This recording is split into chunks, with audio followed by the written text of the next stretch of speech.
ठीक है, ऐसे जब भी परम्यूटेशन कॉम्बिनेशन के क्वेश्चन करते हैं तो कुछ कुछ जो मेन वर्ड है उनको बिल्कुल ध्यान रखते हैं। पहला क्या है? डिस्टिंक्ट, सेकंड नॉन जीरो, ठीक है,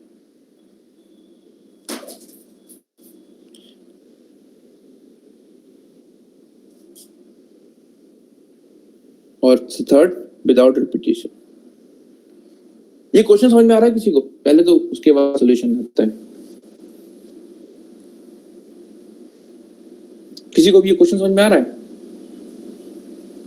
थ्री डिजिट नंबर बिना एबीसी की रिपीटेशन के 3 डिजिट नंबर बनाना है एपीसी, ठीक है। मेन लाइन लेकिन ये है इस क्वेश्चन की, अगर नहीं इस क्वेश्चन की जो मेन लाइन है ना, जो सॉल्यूशन करना है ये यहाँ तक, ये मेन लाइन है इसकी।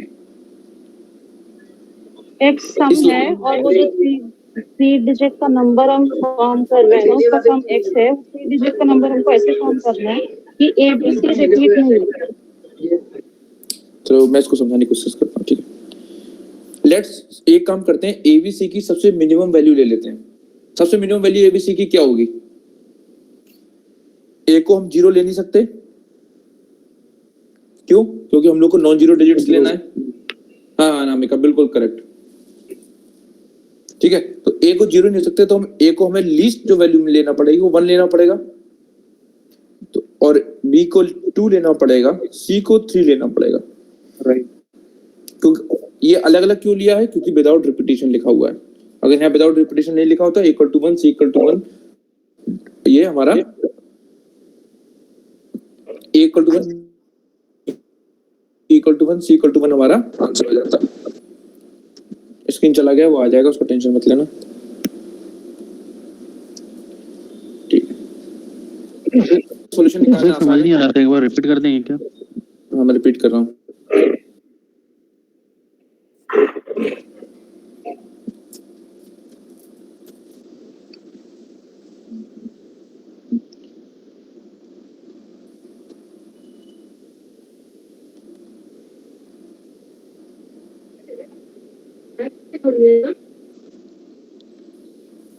ठीक है, ये समझ में आ गया कि क्वेश्चन क्या बोल रहा है?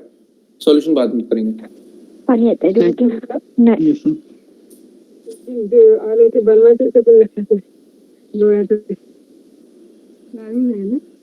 क्लियर हुआ? किसी को क्वेश्चन, किसी को क्वेश्चन में डाउट नहीं है? सर माइक किसी को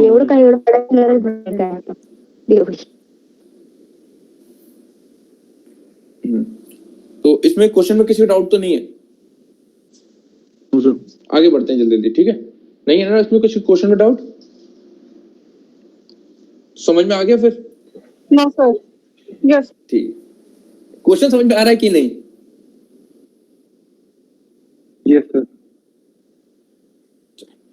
तो क्वेश्चन क्या बोल रहा है? क्वेश्चन क्या बोल रहा है? एक्स जो है वो क्या है? सम है all possible 3 digits number ABC से, और एबीसी लेट से कि 3 डिजिट्स हैं, ठीक है। इनसे हमारे पास टोटल कितनी डिजिट बन सकती है विदाउट रिपीटेशन? 3 2 1।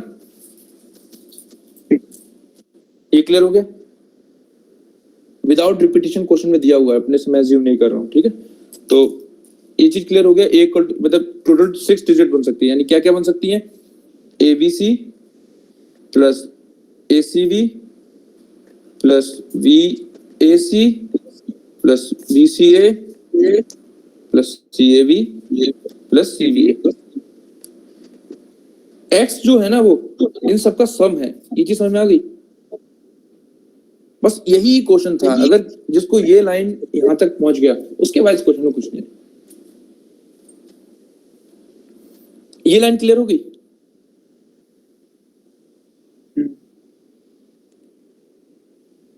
अगर ये लाइन क्लियर है तो फिर हम लोग आगे बढ़ते हैं कि x जो है वो इन सबका सम है। अब क्वेश्चन आसान है। क्वेश्चन क्या बोला? The 4 digit least value of x is 1332।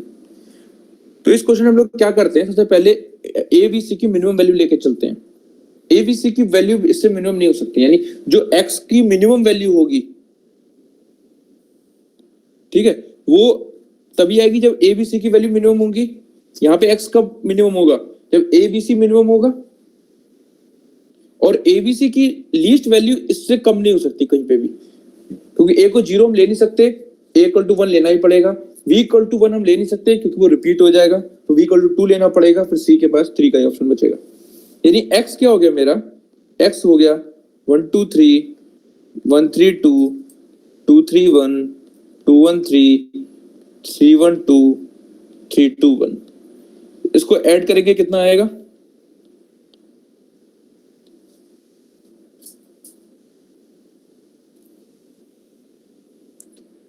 तो 1332।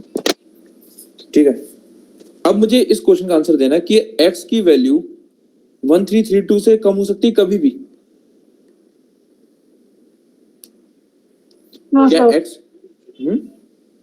सर नहीं हो सकती नहीं। 1 से कम। बस ठीक है, तो पहला क्या है कि अब ऑप्शन क्वेश्चन को पढ़ते हैं। The 4 digit least value of x is 1332। ये तो ठीक है क्योंकि x की वैल्यू से कम नहीं हो सकती और 4 डिजिट है, ये सही है। बट अगला क्वेश्चन क्या बोला है? The 3 digit greatest value of x is 888। x की वैल्यू कभी 888 हो सकती है? नहीं हो सकती। अभी मैंने बोला, यहां से कंडीशन क्या निकाला? x has to be greater than और इक्वल 1332। ये चीज समझ में आया?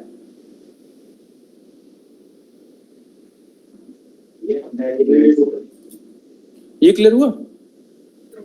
Yes sir. ठीक है, इसका मतलब क्या हुआ? x की जो वैल्यू है वो, ये जो स्टेटमेंट 2 है वो गलत हो जाएगा, तो मेरा क्या हो जाएगा? ओनली स्टेटमेंट 2 करेक्ट है। क्लियर हुआ? आगे बढ़े। ओके, सर इसमें एबीसी की वैल्यू अलग नहीं ले सकते ना, मतलब 1 2 3 अलाउ? एबीसी वैल्यू अलग ही तो लिया मैंने 1 2 3। अगर अब तुम एबीसी की नहीं, कोई और मतलब- वैल्यू लोगे तो हमेशा इससे हाँ हाँ वही कह रहा था, जैसे ए को 2 बी को 3 ऐसे, मतलब अलग अलग ऐसा। हाँ, अगर तुम a equal to 2 b equal to 3 c equal to 4 लेके आओगे तो x मेरा क्या आएगा? 1331 से ज्यादा आएगा, कम आएगा 1332 से? अच्छा हाँ समझ गया, ये सर उससे तो वही रहेगा। अरे ऐसे समझ में आ गया कि मतलब ये सब छोड़ दो, 200 की 2 वैल्यू हो जाएंगी, 300 Yes, की sir. 2 वैल्यू हो जाएंगी और 400 की 2 वैल्यू हो जाएंगी। 800 600 1400 और 400 1800, तो 1800 प्लस तो ऐसे ही हो गया। Yes sir. ठीक है, यानी x की वैल्यू कभी भी ये 1332 से कम नहीं हो सकती। 1332 से कम नहीं हो सकती। यस सर, मिनिमम वैल्यू जब ये नहीं हो सकती तो 888 तो कभी होगी ही नहीं। होएगी नहीं। Yes sir, clear sir, clear. ठीक है, अगला क्वेश्चन क्या बोल रहा है कि एक न्यूमेरिक लॉग है जिसका सर आंसर तो फिर स्टेटमेंट 1 इज राइट होना चाहिए ना? नेगेटिव है क्या? अच्छा उल्टा पूछ रहा है क्या? ध्यान नहीं दिया।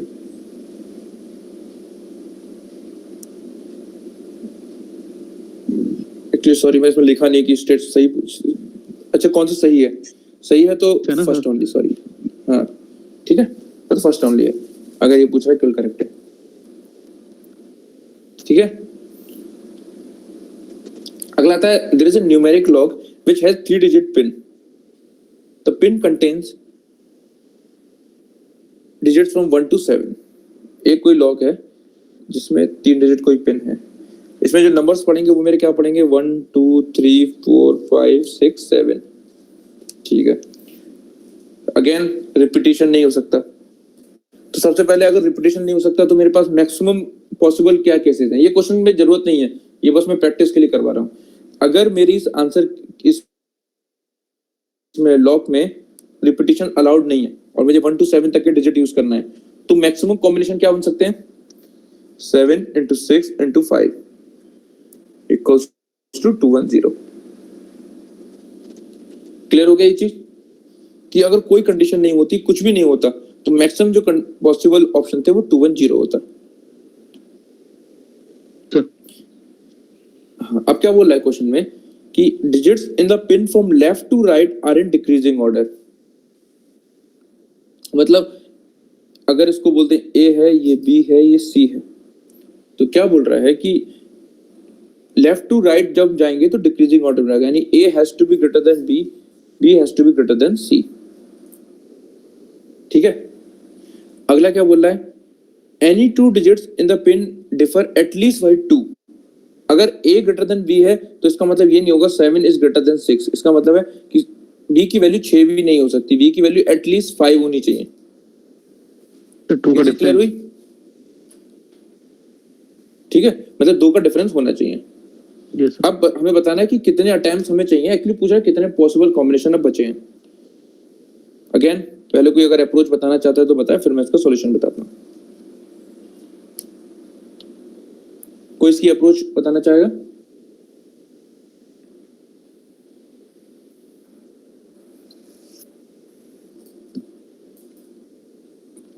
चलो इसको सॉल्व करते हैं।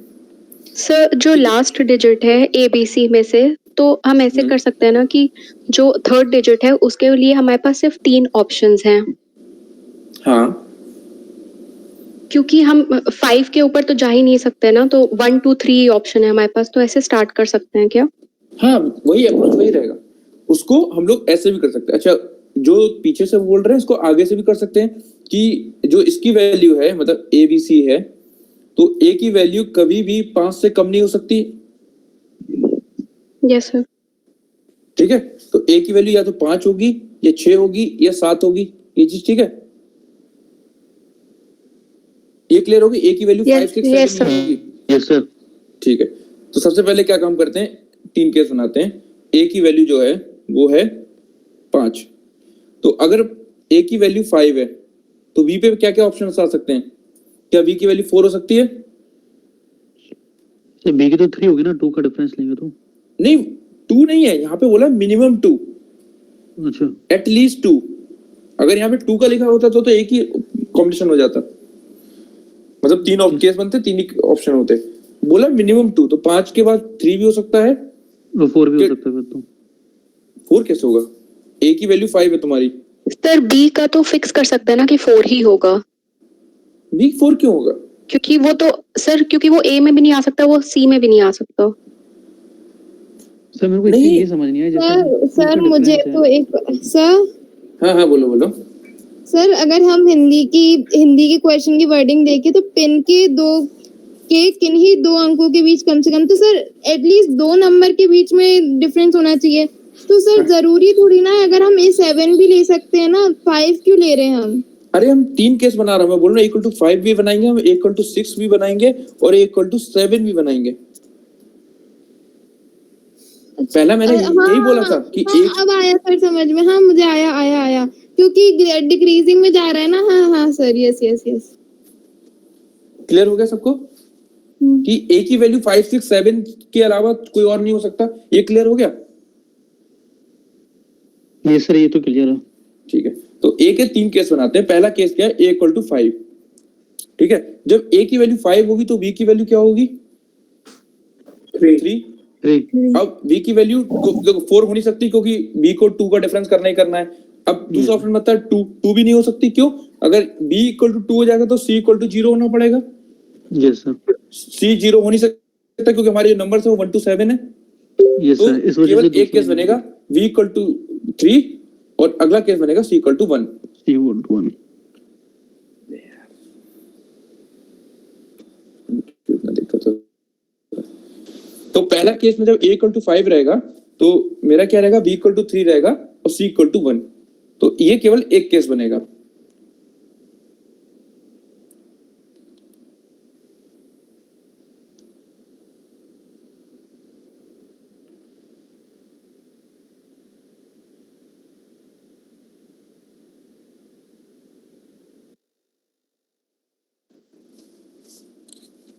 ठीक है, अब सेकंड केस क्या है, जब A की वैल्यू 6 है। ठीक है, जब A की वैल्यू 6 है तो B की वैल्यू क्या हो सकती है? 4 3। कोई कमेंट में आंसर करो। A की वैल्यू अगर 6 है, हाँ 4 और 3, तो यहाँ पे क्या बनेंगे? 6 के बाद 2 केस बनेंगे। Yes sir.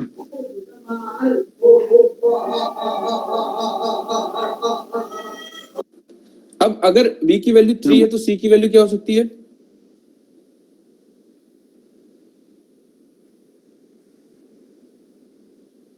सर 1 सर 1 हो गई क्योंकि मिनिमम 2 1 हो गई ना डिफरेंस सर, होना चाहिए। ये तो 1 होगी ना। हाँ, तो अगर v की वैल्यू 4 है तब तो 2 और फिर 1 दो केसेस हो जाएंगे। समझ में आ रहा है केस? Yes sir. 2 का डिफरेंस कोई सॉल्व करो अपने कॉपी पेन पे जब तक मैं हाँ स्क्रीन ठीक कर रहा हूँ। कोई केस बनाओ अपने पे, इस पे सॉल्व करो तब तक मैं स्क्रीन ठीक कर ले रहा हूँ।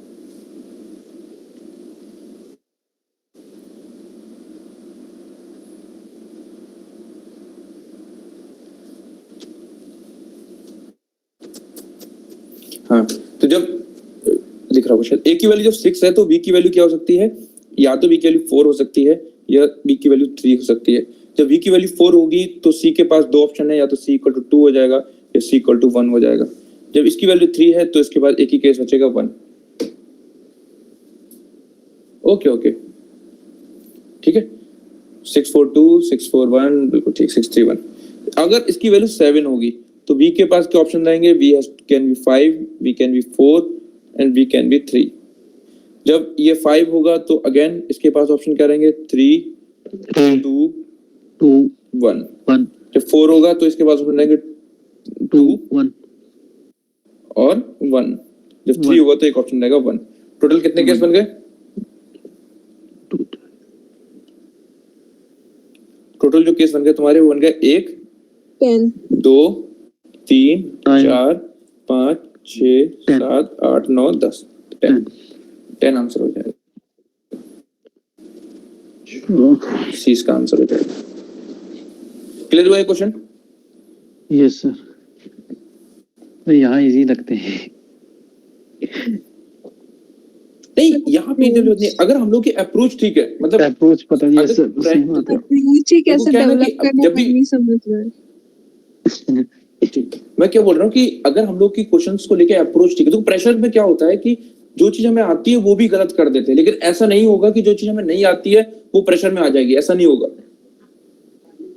और प्रेशर में सबसे सेकंड चीज क्या होती है ना कि जो भी हमने फॉर्मूले याद किए होते हैं, जो भी क्रैम किया होता है, वो सब सबसे पहले भूलते हैं हम लोग। हम लोग की बेसिक अप्रोच क्या होती है? एकदम प्रिमिटिव हो जाओ, सबसे बेसिक अप्रोच है उसको यूज करो।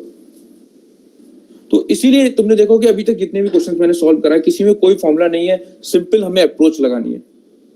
सर जैसे अपन टॉपिक वाइज करेंगे उसमें तो हर एक कॉन्सेप्ट की अप्रोच सीखेंगे ना उसमें। हाँ एक बार जब टॉपिक वाइज करेंगे तो क्या होगा कि हम लोग को पता चलेगा अच्छा ये वाले क्वेश्चन ऐसे करते हैं। बट लेकिन एक चीज में इसको कराने का एक और फायदा है, हम लोग सपोज टॉपिक वाइज कितने भी क्वेश्चन कर लेंगे, कोई ना कोई ऐसा क्वेश्चन आएगा जो शायद इजी हो लेकिन हम लोग ने वैसा क्वेश्चन नहीं किया होगा। Yes sir. तो उस टाइम पे क्या है ना, हम लोग की अप्रोच डेवलप हो जानी चाहिए प्रॉब्लम्स को लेके। सबसे पहली चीज क्या है कि प्रॉब्लम जो भी है उसको क्या मैं समझ पा रहा हूँ। Yes sir. अगर मैं प्रॉब्लम को समझ पा रहा हूँ तब सेकंड अप्रोच आती है कि इसका सॉल्यूशन क्या होगा। जैसे ये वाला क्वेश्चन था, ये वाला क्वेश्चन में था कि सबसे बड़ी प्रॉब्लम थी कि क्या मैं इस क्वेश्चन को समझ पा रहा हूँ कि x की वैल्यू ये होगा, ये क्वेश्चन है। यस कुछ सॉल्यूशन नहीं किया, मतलब क्या है कि इस क्वेश्चन को पहले समझ आना चाहिए। तो ठीक है, तो हम लोग क्या करते हैं, क्वेश्चन को समझने की कोशिश करते हैं। एक क्वेश्चन आज और करेंगे, उसके बाद नहीं करेंगे, 56 और करते हैं, ठीक है। उसके बाद बाकी किसी का जो भी डाउट है वो लोग कवर करेंगे। अब जैसे 56 क्वेश्चन है, इसको पढ़ो और पहले मुझे बताओ कि क्वेश्चन पूछ क्या रहा है एक्चुअली।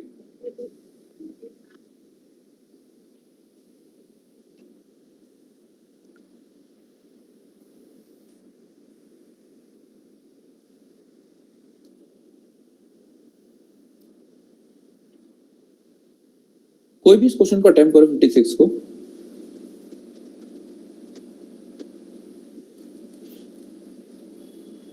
एक्चुअली आपको सीसेट में फायदा क्या है कि मतलब कट ऑफ नहीं है। अगर कट ऑफ होती क्या तो हमारे पास ज्यादा प्रेशर होता कि हमको सारे क्वेश्चंस करने हैं, वो ज्यादा प्रेशर होता है रेदर देन अभी हम लोग को क्या करना है, एक अपनी सॉलिड बैकग्राउंड प्रिपेयर करना है कि हम लोग का अगर बैकग्राउंड सॉलिड है कि जो मैं क्वेश्चन कर रहा हूँ वो ठीक है।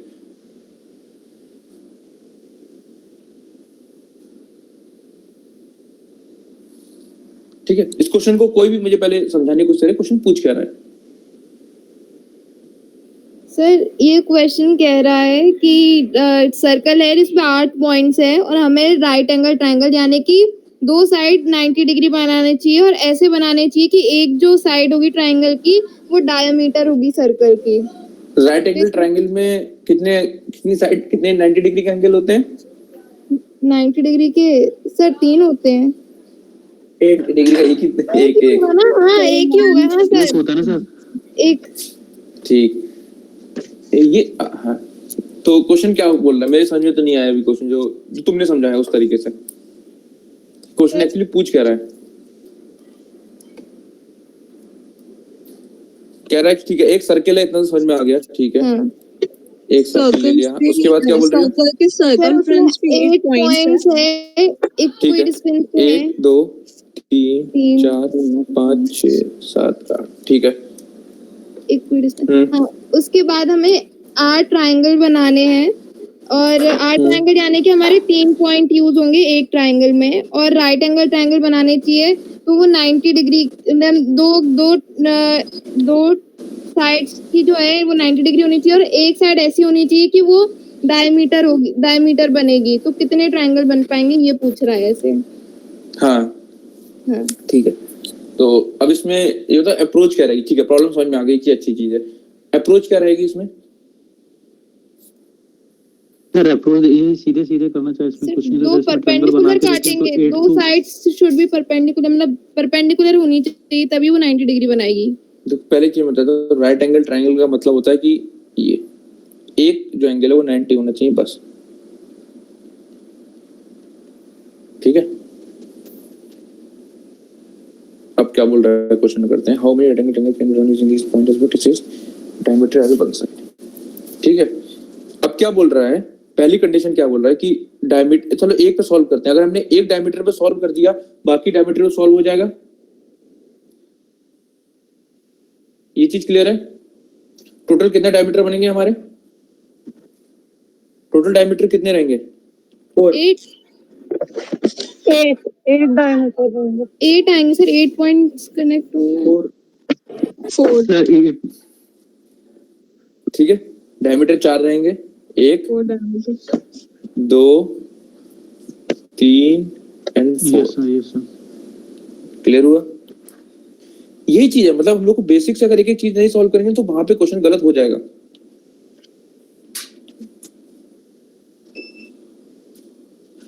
ठीक है, तो अगर हम एक डायमीटर के लिए सॉल्व कर लें तो हम बाकियों के लिए बोल सकते हैं जो एक के लिए ट्रू है वो 4 के लिए ट्रू है।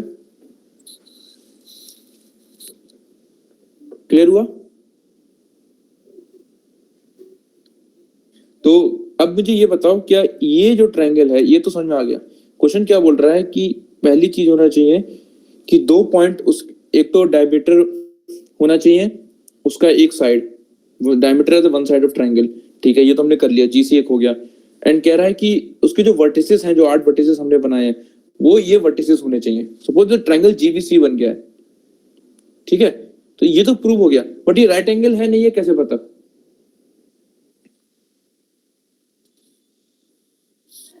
सो सर्कमफ्रेंस 360 का रहता है, we will divide it by circumference 360 का रहता है, तो उससे तो हमें ये पता चलेगा ये जो एंगल बनाते हैं सेंटर पे एक्चुअली, जो आप बोल रही हो उसका मतलब ये होता है कि अगर ये पॉइंट है, ये पॉइंट है, ये सेंटर है, सरकमफेरेंस 360 का होता है, उसको 8 से डिवाइड कर दिया तो मेरा आ जाएगा 45। इससे 90 कैसे आ गया? सर वो ये डायमीटर हो गया। वाले एंगल कोई 90 डिग्री नहीं ले सकते, मतलब एंगल सी जो है इस एंगल में वो 90 डिग्री हो जाएगी अपनी। नहीं क्लियर हुआ मुझे। थ्योरम। हाँ हाँ, I am not able to recall but कुछ थ्योरम है वो, लाइक कॉर्ड से अगर मिलता है 2 कॉर्ड्स और एक diameter, sir I am not able to like. ठीक है बिल्कुल सही है, बिल्कुल बिल्कुल ठीक है। क्या है कि सर्किल का एक प्रॉपर्टी होती है हाफ सर्किल की, कि हाफ सर्किल में कोई भी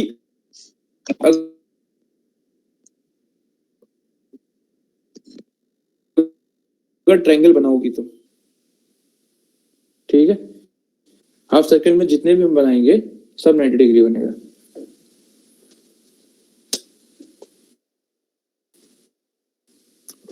फिर चला गया उसको।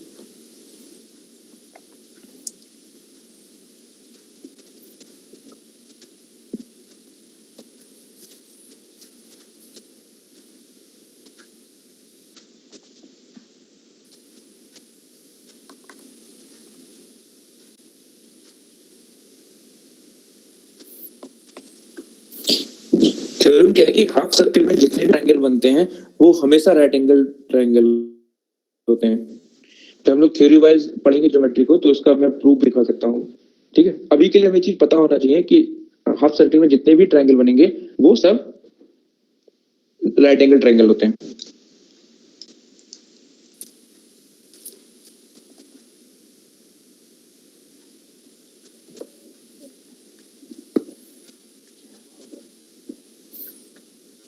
ठीक है, इसको दूसरी तरफ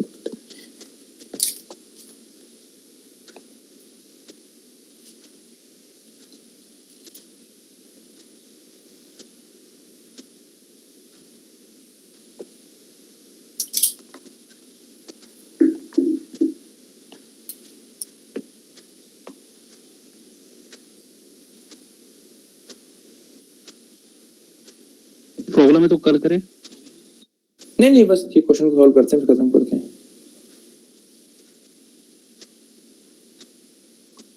आज कुछ इशू हो रहा है। ठीक है, सर्कल दिख रहा है अब?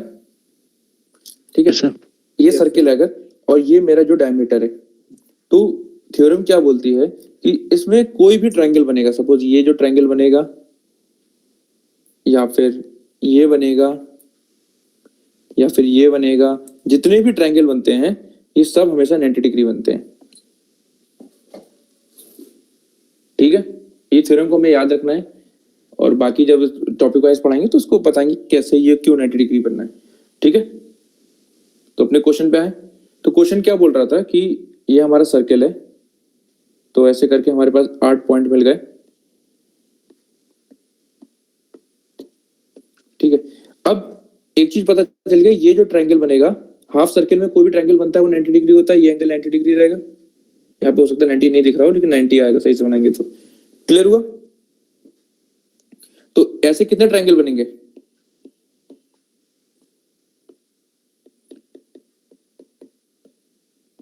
एक ये बन जाएगा ADE। ठीक है, अगला क्या बन जाएगा मेरा? ACE। अगला बन जाएगा मेरा ABE 3।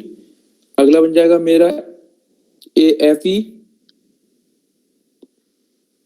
ये क्लियर हो गया होगा शायद। अब कितने ट्रायंगल बने टोटल मेरे? 8 नहीं 6 बने यार, 6 सॉरी 6 6 बने। तो नहीं 12 का बने, 6 बनना है केवल। हाँ 6 और 2। हाँ राइट। और मेरे डायमीटर टोटल कितने बनेंगे? 4। 4। तो टोटल कितने ट्रायंगल बन जाएंगे? 24। 24। हाँ अब बोलो। हाँ, अब किसी आज की क्लास में क्वेश्चंस को यहीं पे रखते हैं, बाकी अब किसी को कोई भी डाउट है तो वो अब उसको डिस्कस करते हैं।